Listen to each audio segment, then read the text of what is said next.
గణేష లాంటి పరిశ్రమ ఇవాళ దాదాపుగా 25-30 వేల మందికి ఈ కాకతీయ మెగా టెక్స్టైల్ పార్క్ నుంచి ప్రత్యక్ష ఉపాధి అవకాశాలు కల్పించే స్థాయికి చేరుకోబోతా ఉండడం నిజంగా కూడా చాలా సంతోషదాయకం.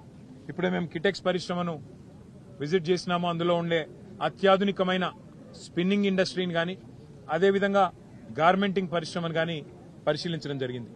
అట్లాగే యంగ్ వన్, దక్షిణ కొరియాకు సంబంధించిన యంగ్ వన్ అనే సంస్థ వారికి కూడా పెద్ద ఎత్తున ఆనాడు ఇక్కడ ఉపాధి అవకాశాలు కల్పించడం కోసం భూమిని కేటాయించడం జరిగింది.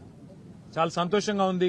మరి వాళ్ళ ఈ ప్రాంతంలో ఆ రోజు ధర్మారెడ్డి గారు శాసనసభ్యుడిగా వారు కూడా స్థల సేకరణకి ఈ ప్రాంతంలో రైతాంగాన్ని ఒప్పించి మెప్పించి మనం అందరినీ కూడా బతిమలాడి మీకు ఇక్కడ ఉద్యోగాలు వస్తాయి, ప్రాంతంలో బ్రహ్మాండంగా ఉపాధి పెరుగుతుంది, ఈ ప్రాంతం అభివృద్ధి చెందుతుందని చెప్పి వారిని ఒప్పించడం జరిగింది. ఇవాళ ఆ కళ సాకారమై బ్రహ్మాండంగా పరిశ్రమ వచ్చి ఆ పరిశ్రమ 10 మందికి ఉపాధి కల్పించే స్థాయికి చేరడం చాలా చాలా సంతోషం. నేను ఒక విషయం గుర్తు చేస్తా ఉన్నా. మనము ఈ కాకతీయ మెగా టెక్స్టైల్ పార్కును పెట్టిన నాడు, ప్రారంభోత్సవం శంకుస్థాపన చేసిన నాడు భారతదేశంలో ఒక పాలసీ కూడా లేదు. మనకు మీరు గమనిస్తే పక్కనే ఉండే శ్రీలంక, ఇటు పక్కనే ఉండే బంగ్లాదేశ్ ఇవాళ వస్త్రాల ఉత్పత్తిలో భారతదేశం కంటే ఎన్నో రెట్లు, భారతదేశం మొత్తం 4% మాత్రమే టెక్స్టైల్ ఉత్పత్తి అవుతుంటే ఇవాళ పక్కనే ఉండే శ్రీలంకలో 8%, అట్లాగే పక్కనే ఉండే బంగ్లాదేశ్ లో 7%, చైనాలో 34% ఇవాళ వస్త్రం ఉత్పత్తి అవుతా ఉన్నది. టెక్స్టైల్ ఇండస్ట్రీ అక్కడ అంత బలంగా నిలదొక్కున్నది. ఆ పరిస్థితి మారాలి, మన తెలంగాణ టెక్స్టైల్ కు ఒక హబ్ గా తయారు కావాలి అనే ఒక విజన్ తో కేసీఆర్ గారి నాయకత్వంలో కాకతీయ మెగా టెక్స్టైల్ పార్కును ఇక్కడ వరంగల్లో ఏర్పాటు చేయడం జరిగింది. నాకు చాలా సంతోషంగా ఉంది. ఇవాళ మరి ఈ 2-3 పరిశ్రమలు ఆనాడు మనం తీసుకొచ్చినవి ఇవాళ ఇంకా తొందరగా ఉత్పత్తి పూర్తి చేసి మొత్తం పూర్తి స్థాయిలో మరి విస్తరిస్తే 30-40 వేల మందికి ఇక్కడనే ప్రత్యక్ష ఉపాధి అవకాశాలు, పరోక్షంగా దానికి రెట్టింపు దొరికే అవకాశం ఉంటుంది. పరిశ్రమ ఈ ప్రాంత రూపురేఖలే మార్చే అవకాశం కూడా ఉంటుంది. కాదు ఇంకా పనులు కొన్ని పెండింగ్ లో కనబడతా ఉన్నాయి. వాటిని పూర్తి చేయాలని చెప్పి నేను ప్రభుత్వాన్ని కూడా కోరుతా ఉన్నా.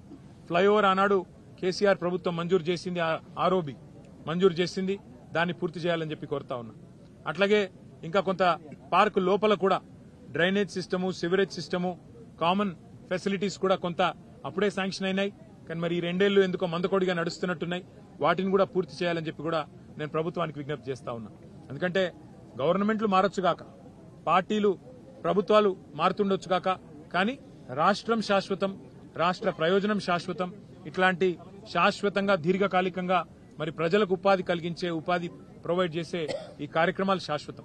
కాబట్టి నేను రాష్ట్ర ప్రభుత్వాన్ని కోరుతా ఉన్నా, వరంగల్ జిల్లాకు, ఉమ్మడి వరంగల్ జిల్లాకు కేసీఆర్ గారు ఆనాడు ఇచ్చిన ఒక gift KMTP Kakatiya mega textile park, దీన్ని పూర్తి స్థాయిలో వినియోగంలోకి తీసుకొని రావాల్సిందిగా కాంగ్రెస్ ప్రభుత్వాన్ని కోరుతూ, దానికి మా పార్టీ తరఫున కూడా ప్రధాన ప్రతిపక్షంగా ఎప్పటికప్పుడు మా సహకారం కూడా అందిస్తామని చెప్పి తెలియజేస్తూ, స్థానిక ప్రజాప్రతినిధులు కూడా తప్పకుండా ఇందులో ఉపాధి అవకాశాల విషయంలో చొరవ తీసుకోవాలి. స్థానికులకే ఉపాధి అవకాశాలు దొరికే విధంగా కేసీఆర్ గారు ఆనాడు ఏదైతే మరి ఈ కార్యక్రమాన్ని రూపకల్పన చేసినారో దాదాపు 1500-1600 ఎకరాల్లో మేము ఒరిజినల్ గా ఈ కార్యక్రమాన్ని డిజైన్ చేయడం జరిగింది. తదనంతరం కేంద్ర ప్రభుత్వం కూడా దీని నుండి స్ఫూర్తి పొంది కాకతీయ మెగా టెక్స్టైల్ పార్కు నుండి పీఎం మిత్ర అనే ఒక స్కీమ్ కూడా మనం 2017లో ఇక్కడ శంకుస్థాపన చేస్తే ఒక 4 ఏళ్ల తర్వాత పీఎం మిత్ర అనే కార్యక్రమం వాళ్ళు కూడా తీసుకొచ్చినారు. చాలా సంతోషం. ఇవాళ తెలంగాణ ఆచరిస్తుంది, దేశం అనుసరిస్తుంది అనే పద్ధతిలో, what Telangana does today India does tomorrow అనే పద్ధతుల్లో మనం పెట్టిన కాకతీయ మెగా టెక్స్టైల్ పార్కు ఇవాళ భారతదేశానికి ఆదర్శంగా నిలబడడం చాలా చాలా సంతోషం. అదేవిధంగా నేను మళ్ళీ ఒకసారి ప్రభుత్వాన్ని విజ్ఞప్తి చేస్తా ఉన్నా, పూర్తి స్థాయిలో పార్కును వినియోగంలో తీసుకొచ్చే విధంగా చొరవ చూపాలి. దానికోసం మా సహకారం ఎప్పటికీ ఉంటుందని చెప్పి కూడా తెలియజేస్తూ, మరొకసారి పెద్దలు కేసీఆర్ గారికి, ఎందుకంటే వారి విజన్ కి, వారి దార్శనికతకి, వరంగల్లో తిరిగి మళ్లీ ఆజంజాహీ మిల్లు పోయిన తర్వాత తిరిగి మళ్లీ ఆ స్థాయిలో వరంగల్ని నిలబెట్టాలనే కేసీఆర్ గారి దార్శనికతకు కూడా మరొకసారి నేను వారికి ధన్యవాదాలు తెలియజేస్తూ, మీడియా మిత్రులు కూడా పెద్ద ఎత్తున సహకరించారు, వారికి కూడా ధన్యవాదాలు, నమస్కారాలు.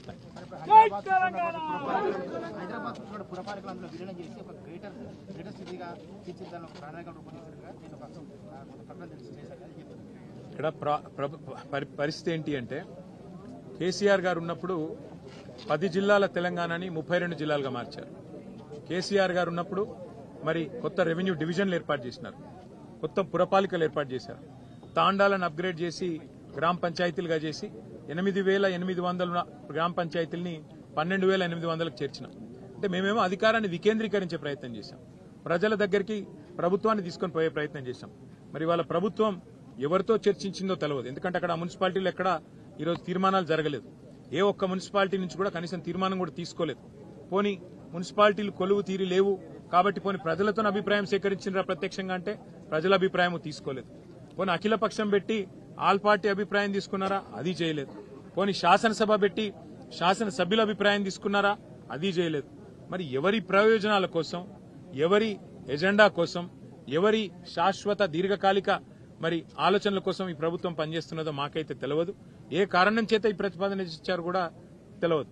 బహుశా నేను అనుకోవడం అయితే కేవలం కొంతమంది రియల్ ఎస్టేట్ వ్యాపారులు, దళారులు, వారి ప్రయోజనాల కోసం మాత్రమే ఈ ప్రభుత్వం పనిచేస్తున్నదనేది స్పష్టంగా కనబడతా ఉంది. మీరు చూడండి, ఇవాళ Hyderabad industrial lands transformation policy అని ఒక పాలసీ తెచ్చినారు. ఏముందా పాలసీలో? స్పష్టంగా మీరు చూస్తే ఒకటే కనబడతా ఉంది. ఈ రోజు ఇక్కడ కాకతీయ మెగా టెక్స్టైల్ పార్కులో ఎట్లా అయితే ఆనాడు రైతులను ఒప్పించి మెప్పించి కడుపులో తలబెట్టి ల్యాండ్ తీసుకొని పరిశ్రమల కోసం ల్యాండ్ ఇచ్చినామో, గత ప్రభుత్వాలు కూడా అట్లాగే హైదరాబాద్ లో 9,300 ఎకరాలు 21 పారిశ్రామిక వాడల్లో ప్రజల దగ్గర నుంచి భూమిని సేకరించి పరిశ్రమలకు ఇచ్చారు. ఇప్పుడు ఉదాహరణకు నేను ఇక్కడ చెప్తే మీకు అర్థమవుతుంది. ఇప్పుడు కిటెక్స్ వాళ్ళకి ల్యాండ్ ఇచ్చినాం 300 ఎకరాలు, 400 ఎకరాలు. యంగ్ వన్ కు ల్యాండ్ ఇచ్చినాం 300-400 ఎకరాలు. ఒక 10 ఏళ్ల తర్వాత కిటెక్స్ అయినా యంగ్ వన్ అయినా వచ్చి అన్న అప్పుడు వరంగల్ విస్తరిస్తుంది, ఇంకా ఇక్కడ దాకా వస్తుంది. ఇదంతా ఇక వద్దు, పరిశ్రమ ఎత్తేస్తాం, దీన్ని మేము అపార్ట్మెంట్లు కట్టుకుంటాం, ఇక్కడ మాల్ కట్టుకుంటాం అంటే సమ్మతమా? రైతుల దగ్గర తక్కువ ధరకు తీసుకొని వాళ్ళకు తక్కువ ధర ఇచ్చి మరి ఇవాళ వీళ్లకు సబ్సిడీ మీద పరిశ్రమలకు భూములు ఇచ్చిన తర్వాత మనం ఏం ఆశిస్తాము? పరిశ్రమ నడవాలి, ఉపాధి దొరకాలి, మన పిల్లలకు ఉద్యోగాలు రావాలి, రాష్ట్ర ఆదాయం పెరగాలని కోరుకుంటాం. కానీ ముఖ్యమంత్రి రేవంత్ రెడ్డి గారు ఏమంటున్నారు? అట్లా కాదట. ఇప్పుడు కిటెక్స్ ఆయన ఒకవేళ దెబ్బనొచ్చి, అంటే కిటెక్స్ అంటే ఎగ్జాంపుల్ చెప్తున్నా, ఇదే అనేరు మీరు. హైదరాబాద్ లో ఉండే పరిశ్రమ వాళ్ళు వచ్చి అన్నా ఇగో మేము అపార్ట్మెంట్లు కట్టుకుంటాము, మాల్స్ కట్టుకుంటాము అంటే వాళ్లకు అడ్డికి పావు షేర్. రిజిస్ట్రేషన్ ధర 10,000 అయితే నువ్వు 3,000 కట్టు చాలు, నువ్వు కట్టుకోపోయేది కట్టుకో అని ఇలా రేవంత్ రెడ్డి గారు అంటున్నారు. నేను అంటున్నా, హైదరాబాద్ వరంగల్ లాంటి జాగల్లో, వరంగల్ లాంటి నగరాల్లో ఇవాళ పార్కుకు జాగలేదు, పార్కింగ్ కు జాగలేదు, బొందలగడ్డకు జాగలేదు, ఇల్లు కడదామంటే జాగలేదు, వీటి వేటికి జాగలొద్దట. కానీ పారిశ్రామికవేత్తలు మాత్రం వాళ్ళు అడ్డికి పావు షేర్ కొనుక్కున్న ఆనాడు తీసుకున్న భూములు, ప్రభుత్వం ఇచ్చిన భూములు వాళ్ళు ఇష్టం వచ్చినట్టు అమ్ముకుంటే మాత్రం రేవంత్ రెడ్డి గారు పచ్చజెండా ఊపుతా ఉన్నాడు. 9,300 ఎకరాల భూమి, దాదాపు 5 లక్షల కోట్ల విలువైన ఆస్తి. ఈ 5 లక్షల విలువైన కోట్ల ఆస్తిని ఇతర ప్రభుత్వాలు ఏం చేసినాయి? కేంద్రంలో ఉండే, మన దేశంలో ఉండే ఇతర రాష్ట్రాలు, బొంబాయిలో ఇట్లాగే మిల్స్ కు ల్యాండ్ ఇచ్చినారు. ఆ మిల్స్ కి ఇచ్చిన ల్యాండ్ను మహారాష్ట్ర ప్రభుత్వం 50% వెనుకకు తీసుకొని అందులో ఇల్లు కడుతున్నది, అందులో ఇతరత్ర అవసరాలకు, ప్రజా అవసరాల కోసం వాడుతూ ఉన్నది. కానీ రేవంత్ రెడ్డి గారు మాత్రం ఆయన అన్నదమ్ముళ్ళు, ఆయన ఒక అవినీతి అనకొండ మాదిరిగా, ఆయన అనుమూల కాదు, ఆయన అవినీతి అనకొండ రేవంత్ రెడ్డి. ఆ అవినీతి అనకొండ యొక్క విశ్వరూపం ఏంటంటే 5 లక్షల కోట్లు దొబ్బుకపోయేందుకు తెలంగాణ ప్రజల ఆస్తి ఇలా ఉద్దేశపూర్వకంగా పరిశ్రమలకు గత ప్రభుత్వాలు ఇచ్చిన భూములను ప్రైవేటు వ్యక్తులకు దారాదత్తం చేస్తూ, ప్రైవేటు వ్యక్తుల చేతుల్లో ఇవాళ మాల్స్ కట్టుకోవడానికి, అపార్ట్మెంట్లు కట్టుకోవడానికి, విశృంఖలంగా వేల కోట్ల రూపాయలు ఆయన అన్నదమ్ములు, ఆయన అనుయాయులు సంపాదించుకోవడానికి ఒక పచ్చజెండా ఇవాళ ఊపి HILTP పాలసీ పేరిట తీసుకొని వచ్చినాడు. నేను మిమ్మల్ని కూడా కోరుతా ఉన్నా, ఇవాళ వరంగల్ ప్రజల్ని కూడా ఆలోచించమని కోరుతా ఉన్నా. కాకతీయ మెగా టెక్స్టైల్ పార్కును గనక ఒకవేళ గతంలో రైతుల దగ్గర తీసుకున్న భూములు ఇవన్నీ కూడా సేమ్ హైదరాబాద్ ఎట్లా తీసుకున్నారు, ఇక్కడ అట్లే తీసుకున్నారు. ఇక్కడ కూడా దబ్బన మాల్స్, అపార్ట్మెంట్స్ కట్టుకున్నందుకు రిజిస్ట్రేషన్ ధరల 30% ఇస్తే వరంగల్ ప్రజలు ఒప్పుకుంటారా? కరెక్ట్ కాదు కదా. మేమనేది కూడా అదే. హైదరాబాద్ భూములు తెలంగాణ ప్రజల సొత్తు, హైదరాబాద్ పారిశ్రామిక వాడలు తెలంగాణ ప్రజల నుంచి తీసుకున్న భూములు. వాటిని ప్రజా ఉపయోగం కోసం వాడండి, ప్రజల అవసరాల కోసం వాడండి. వాటిని అవసరమైతే ఇప్పుడు నేను అడుగుతున్నా, మీరు పోయి నేను అపార్ట్మెంట్లు కట్టుకుంటా అంటే గవర్నమెంట్ ల్యాండ్ ఇస్తుందా? ఇయ్యదు కదా. మరి వీళ్ళు ఎందుకు ఇస్తున్నారు మీరు వీళ్లకు? దీనికి కారణం చెప్పండి అంటే వాళ్ళు కారణం చెప్తలేరు. ఇంకొక మాట కూడా నేను మీకు చెప్పాలా, హైదరాబాద్ లోపల ఉండే కాలుష్య కారక పరిశ్రమలుంటే వాటిని, ముఖ్యంగా ఫార్మా ఇండస్ట్రీని తరలించడానికే పెద్దలు కేసీఆర్ గారు ఫార్మా సిటీ అని పెట్టిండ్రు. కొత్త టెక్నాలజీతో కొత్త ప్రాంతంలో కాలుష్యం రాకుండా ఉన్న కాలుష్యాన్ని అరికడుతూ వాటిని అక్కడ తరలించి మరి ఇక్కడ ఉండే ఈ ల్యాండ్ను అవసరమైతే 50% గవర్నమెంట్ తీసుకోవాలనేది మా ప్రభుత్వం యొక్క గత ప్రభుత్వం యొక్క ఆలోచన. కానీ ఈ ప్రభుత్వం ఆలోచన ఏంది? ఫ్యూచర్ సిటీని రియల్ ఎస్టేట్ పేరిట అమ్ముకోవాలా, ఇక్కడ ఉన్న ఈ 9,300 ఎకరాలు ఇటు అమ్ముకోవాలా, రెండు దగ్గర లక్షల కోట్లు సంపాదించి రాహుల్ గాంధీకి తెలంగాణను ఏటీఎంగా మారుస్తూ, కాంగ్రెస్ పార్టీకి ఏటీఎంగా పేటీఎంగా మారుస్తూ వచ్చే ఒక 20-25 ఏళ్లు ముని మన్మన్లు మనమన్లు వాళ్ళ ముని మన్మన్లు వాళ్లకు వేల లక్షల కోట్ల ఆస్తిని 5 లక్షల కోట్ల కుంభకోణం ద్వారా అర్జించి పెట్టాలన్నది రేవంత్ రెడ్డి గారి ఆలోచన. ఇప్పుడు కాకతీయ మెగా టెక్స్టైల్ పార్క్ కి ఎట్లయితే మేము మా ప్రభుత్వంలో భూసేకరణ చేసినామో, గతంలో ఈ 21 పారిశ్రామిక వాడల్లో కూడా గత ప్రభుత్వాలు అట్లే భూసేకరణ చేసినాయి. రైతుల దగ్గర, ప్రజల దగ్గర రెవెన్యూ భూములు తీసుకున్నాయి.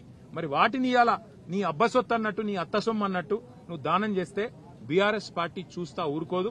దీని మీద ఒక కార్యాచరణ కూడా రూపొందిస్తాం, తప్పకుండా పోరాటం చేస్తామని చెప్పి కూడా రేవంత్ రెడ్డికి హెచ్చరిస్తూ వెంటనే ఈ ప్రతిపాదన వెనక్కి తీసుకోవాలి, లేకపోతే ఖచ్చితంగా ఒక పెద్ద పోరాటానికి శ్రీకారం చుడతామని చెప్పి కూడా ఈ ప్రభుత్వాన్ని రిజర్వేషన్ కి సంబంధించి 23% అన్నారు, అది 17% కూడా రాలేదు. దీని మీద అంటే చెప్పింది తెలంగాణలో సామెత ఉంది, కొండంత రాగం తీసి గాడిద పాట వాడిండేటోడు వెంకటి. కేసీఆర్ గారు 24% రిజర్వేషన్ ఇస్తే అది చాలదు, కేసీఆరే అన్యాయం చేసిండో అని ఇష్టం వచ్చినట్టు మాట్లాడి 42% ఇస్తామని బీసీల ఓట్లు కొల్లగొట్టి ఇవాళ రేవంత్ రెడ్డి గారు చేస్తున్న పని ఏంది? నేను సర్పంచ్ ఎలక్షన్లు అని చెప్పి సడన్ గా 6:30కు నోటిఫికేషన్ ఇచ్చింది. అందులో చూస్తే ఇప్పుడే మా గౌరవ శాసనసభ్యులు రాజేశ్వర రెడ్డి గారు, మా ఎమ్మెల్సీ శ్రీనివాస్ రెడ్డి గారు, మాజీ ఎమ్మెల్యే ధర్మారెడ్డి గారు చెప్తున్నారు, కొన్ని మండలాల్లో కనీసం ఒక్క ఊరు కూడా లేదు బీసీలకు రిజర్వేషన్లో. ఇంతకంటే అరాచకం, ఇంతకంటే కిరాతకం ఏదైనా ఉందో నాకే తెలియదు. మరి నేను ఇంకొక మాట కూడా అడుగుతున్నా, 42% అని చెప్పి కులగణన అని చేసి దానికి 160 కోట్లు ఖర్చు పెట్టి దానికి మళ్ళీ రాహుల్ గాంధీ కితాబులు ఇచ్చి ఇది రేర్ మోడల్, రేర్ అంటే ఏంటంటే అంటే రాహుల్ రేవంత్ మోడల్ అట, రేర్ మోడల్ అని పెట్టి దానికి కాంగ్రెస్ వర్కింగ్ కమిటీలో తీర్మానం పెట్టి ఓహో రేవంత్ రెడ్డి ఆహా కాంగ్రెస్ అని ఊదరగొట్టి ఇలా పీకింది చివరికి ఏం చేసినావు? 42% రిజర్వేషన్లను నమ్మబలికి బీసీల ఓట్లు కొల్లగొట్టి ఇవాళ 17%కి పరిమితం చేసినందుకు ముందు రేవంత్ రెడ్డి 2 చెంపలేసుకొని బీసీలను మోసం చేసినందుకు క్షమాపణ చెప్పాలి.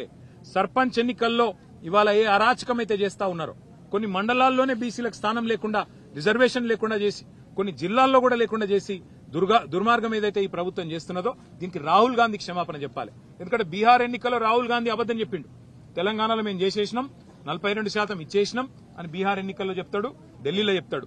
అందుకే తెలంగాణ గల్లీల్లో ఉండే మా బలహీన వర్గాల సోదరులకు నా ప్రార్థన, దయచేసి కాంగ్రెస్ పార్టీ మిమ్మల్ని ఏదైతే నమ్మించి గొంతు కోసిందో బుద్ధి చెప్పండి.